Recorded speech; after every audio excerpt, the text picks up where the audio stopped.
Good morning, good afternoon, and good evening. Howdy, folks. I want to thank you for joining the session today. Let's be honest, we're all wanting to know what the session title means: a tinker, a tailor, a soldier, a spy, a cat, George Michael, and William Foster. My name is John Schimmelfinney, and I'll be your moderator for today's session. I know our speakers are going to dive right into what their tongue twister of a topic is all about. So without further ado, let's welcome Sam Humphreys and Richard Cassidy, who are security strategists from the Exabeam team. They're up for questions, so add them to the question area and we'll get to as many as we can at the end. All right, Sam and Richard, take it away.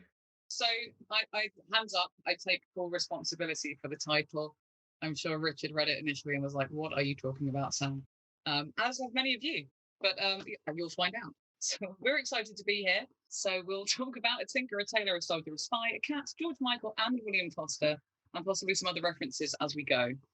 So Richard, who are you and why are you here? Indeed. Well, Sam, thanks. Excited to be here as well. Looking forward to the session. So I'm Senior Director of Security Strategy for Exabeam. Been in the industry for about 21 years now, done all sorts of crazy things, including security threat hunting, building SOPs. So I'm going to bring a lot of that experience to the table and really help you understand what this is all about. Sam. Awesome. I'm Sam Humphreys. I've also been doing security for way too long.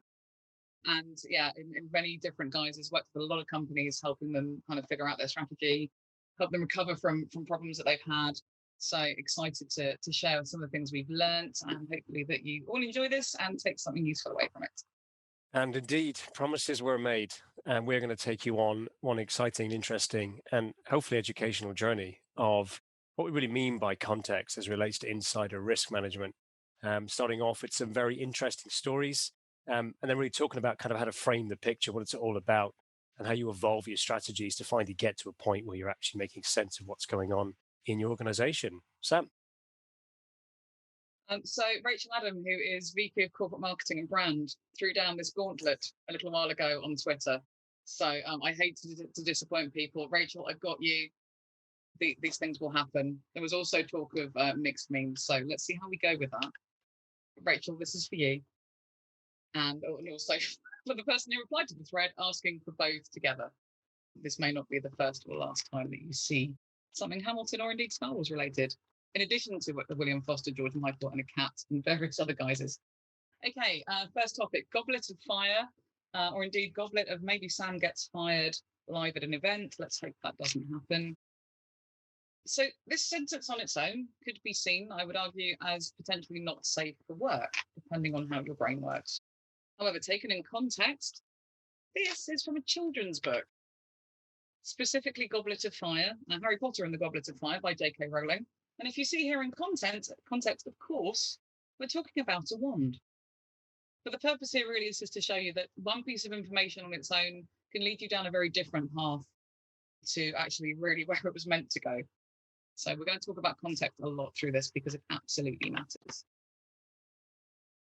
Okay, let's meet some of your adversaries, and indeed a cat, because the cat is important. Okay, our first adversary in the lineup, we think about insider risk. For those of you who are Hamilton fans out there, this is Aaron Burr, obviously very important to the founding of the United States of America, definitely an opportunist. So the types of people you could think of here beyond Aaron Burr could be someone who's starting a new job within the company, they're starting their own company, or indeed they're going to a competitor. So ultimately they're thinking along the lines of bettering themselves, which is definitely an Aaron Burr thing. So as an example here, they could be trying to circumvent security controls, get into details of a sensitive project, either for their own knowledge to better themselves for a new position, or indeed the example that obviously we hear a lot about somebody who's going somewhere else and they want to take a load of contact information with them. So thank you, Aaron Burr. Next on our list is our tailor. In fact, the original tailor's apprentice. So who was also a thief and member of the Sons of Liberty, Hercules Mulligan, who helped Hamilton steal cannons from the British Army. In this case, thief really is motivated purely by profit. So they're looking to gather information so they can sell it. So they might be selling that to an organized crime syndicate, as an example, for identity theft purposes. They could be looking for all manner of information, really. Generally, it's IP, PII, could be health information, financial information, or indeed something that's kind of tangible corporate property. Next on our list is our soldier, or indeed our conspirator, Count Dooku. So, we've gone Hamilton, we're in Star Wars now. The conspirator, this things can get a little dark here, really. They are ultimately seeking to harm the organization by any means necessary. This could be something as not really innocent, but kind of on the potentially less terrifying end of the scale, a competitor. But we could be thinking about things here, including nation states, organized crime, and indeed terrorist groups. So really, they could be seeking to damage the reputation and goodwill in many different ways. If it's a competitor, it's really then for their own advantage, so they can then go and steal a bunch of customers. But if we get into the darker realms of things like nation state and organized crime, then damage here can be pretty brutal. Next on our list is the ultimate spy on the inside, or indeed the leaker. Here we're looking at a bunch of different motivations potentially. Company loyalty, years ago in the olden times, company loyalty, people would stay at the same company for years. But certainly there is more of an environment now where people are almost incentivized to leak information. So it may be someone who's looking to leak data on social media or indeed to the press. And their reasons behind this can vary. There could be someone who's a conscientious objector. They could be a sympathizer with a certain cause. They could be an activist, but they're looking really to take information outside of the company and make that public in some format or another.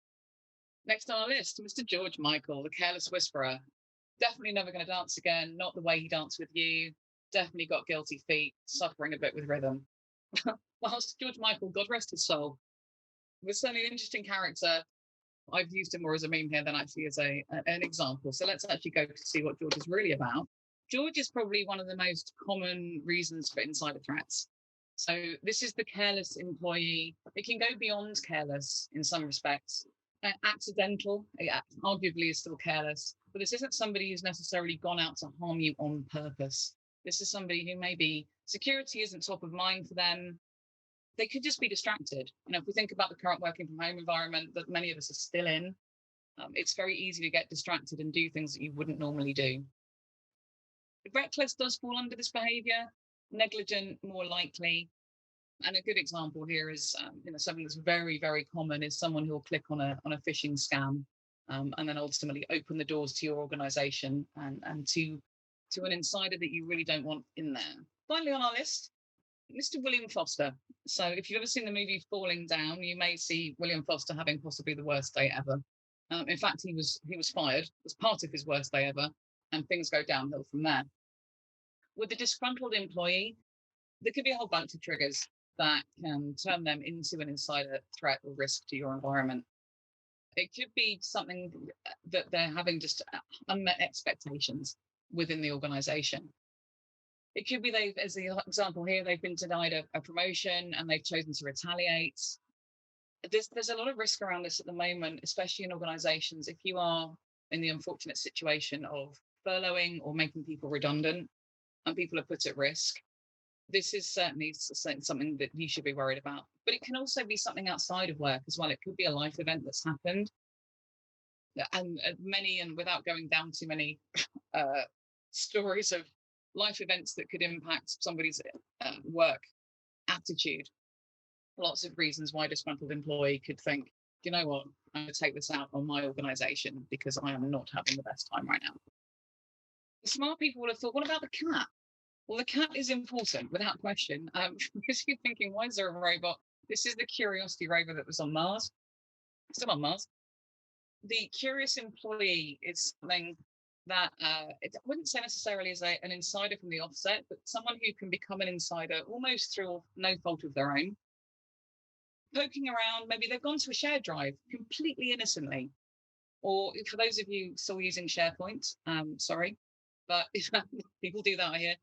They may have found something that just looks interesting. They could have even found a USB drive in a drawer and thought, what's on this? Oh my goodness, it's everybody's payroll information. And then they're cross because it turns out they're not getting paid as much as the person next to them. So this is the person who can become an insider through curiosity. So sorry, cat, don't go to Mars, I think is the lesson here. And for those of you worrying about the chess pieces and thinking, what the hell is this? Just to go back for a second, the chess pieces are to do with the movie Tinker Tailor Soldier Spy, where the insiders were pinned to chess pieces. So not just a strange moment in PowerPoint, unlike this, which may be a little strange. So I'm going to hand over to my dear friend Mr. Cassidy now to take you through the next section. Let's now move on to probably the most key point of this presentation. Not that the previous points weren't key, they were fantastic and they kind of helped set the scene, but now we want to talk about how do we apply this in our respective businesses to achieve the risk outcomes that we're looking for. And that's come more about evolving your security practices, not from a detection perspective, but also from a wider analytics play, from single track to multi-track context. So what do we mean by that? Well, we're all probably very well aware, especially if we've been in the industry for more than 5 or 6 years, that the traditional approach is kind of what we see here on the screen, right? You get an alert, and this particular alert is quite interesting, right? It's Mimikatz that's running on an endpoint detected by an endpoint protection tool. And we know that's bad, right? And if not, the context you get just around this single track alert will tell you that this is a tool that's well known for stealing credentials on an endpoint. But there's a lot more data that we have to gather here, a significant amount more data to be able to go about actually fixing the problem.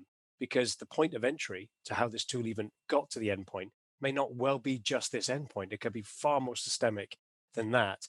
And this is the biggest challenge today. We are using a lot of these sort of single track alerts to try to build a security and response process for insider risk management. And it's not proven to be effective, as we know from the rate of breaches and all of the fairly, sad stories that we're reading on almost a day-by-day basis. But Sam, what does Hamilton have to do with the whole context-based story? Indeed, what does Hamilton have to do with Hamilton? This may be my crowning moment, and not even using Photoshop.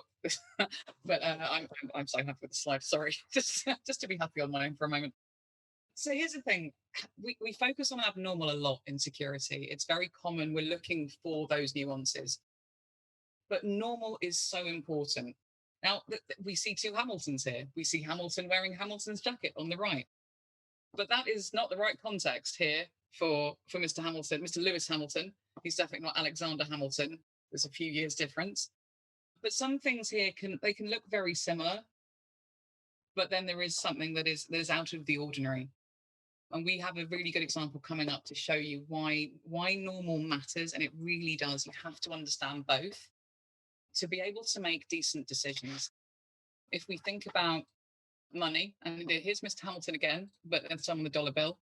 I was talking to a colleague of mine yesterday whose his brother works in fraud and counterfeiting. Not that he does it, not that he's there to stop it from happening. And he makes a really valid point. In order to be able to spot the counterfeit $10 bill here, you have to understand what the real one looks like. So the fake one is at the bottom, by the way. But this absolutely applies when you're dealing with insider risk. You have to understand normal, you have to understand abnormal, because you can't do one without the other. Richard, I know you've got a great example coming up. Oh, I sure do.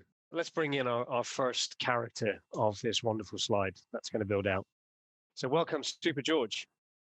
Now, I'm going to play out a story that is actually more common than you probably realize. And if you're a large organization dispersed across multiple geolocations, you're probably seeing this kind of story play out on a very regular basis. So Super George lives in London. And we start to see, with all of the data that we're getting across our environment and various security and data tools, some information coming in. And the first thing that we see is that Super George uses a kind of browser that we've never seen him use before. Now, you think about how you'd sort of manage whether that's an important event or not today, right? And if you're even looking at these kind of events, how do you track what people's accesses are in terms of browser types and the types of access they use to get into the organization? It's a very tricky thing to do if you take a single sort of track context view of it. So if we start to let this story play out, and this is a real world story, this is what we see as a platform on a very regular basis in the customers that we operate in. So we have a browser that's connected in, and then we have a VPN connection that's spun up from a location that we haven't normally seen a VPN in from before.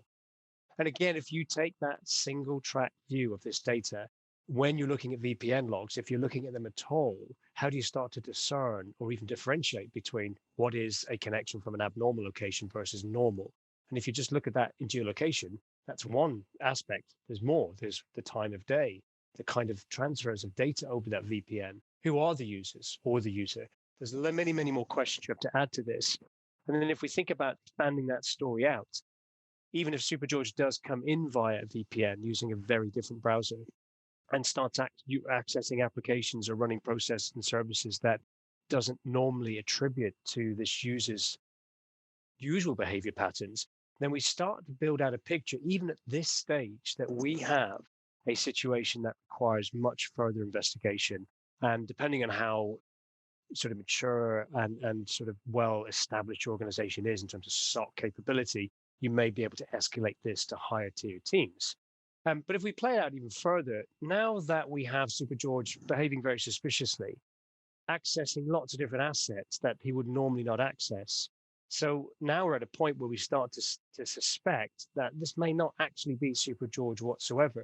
And if we add the other attributable information that kind of builds out a very typical story in across organizations today, it's also what other devices beyond just the servers and endpoints has he accessed or viewed.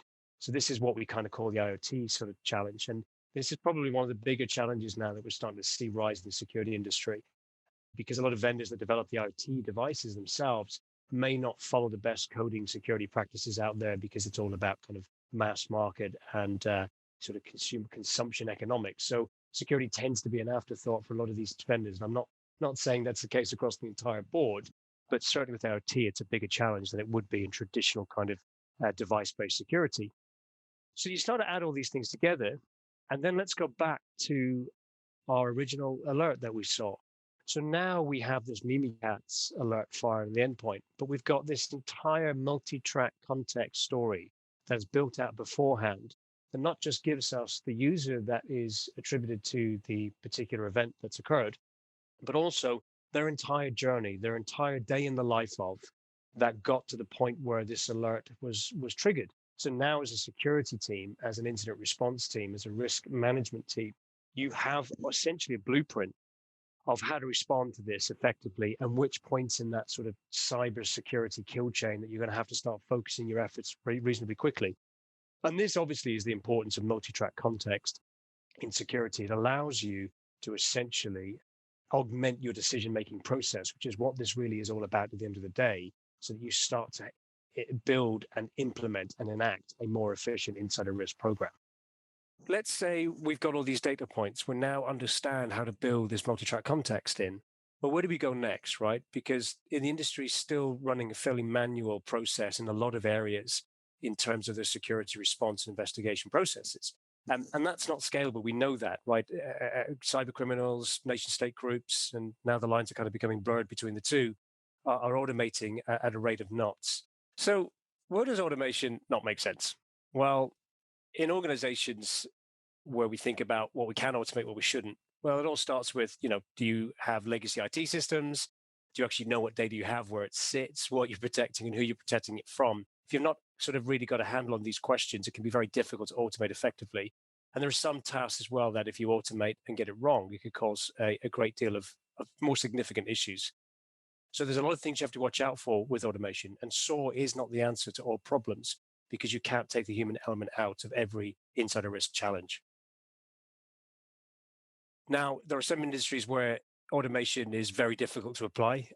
We talk about kind of industries like aviation, manufacturing, kind of OT, where it isn't just data that's at risk, it's lives that are at stake. And there are some systems that don't like being automated because it could cause a cascade effect of challenges that you really don't want. So you really have to apply automation to your organization in the way that makes sense and ask, does it need to be automated? And what benefits would you gain through automation?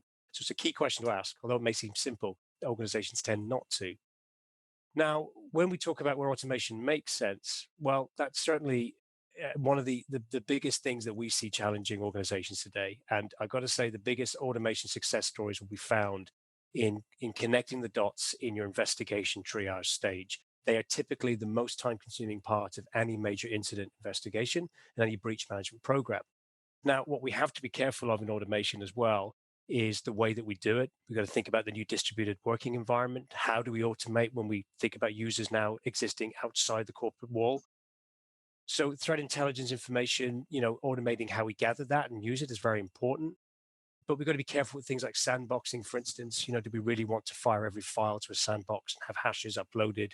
Because once the attacker knows that they're in the organization, it can become a very different game of cat and mouse to try to hunt down what's going on. And you may actually lose some very valuable insights into what's going on. So automation makes great sense in investigation triage and some sense in the response phase.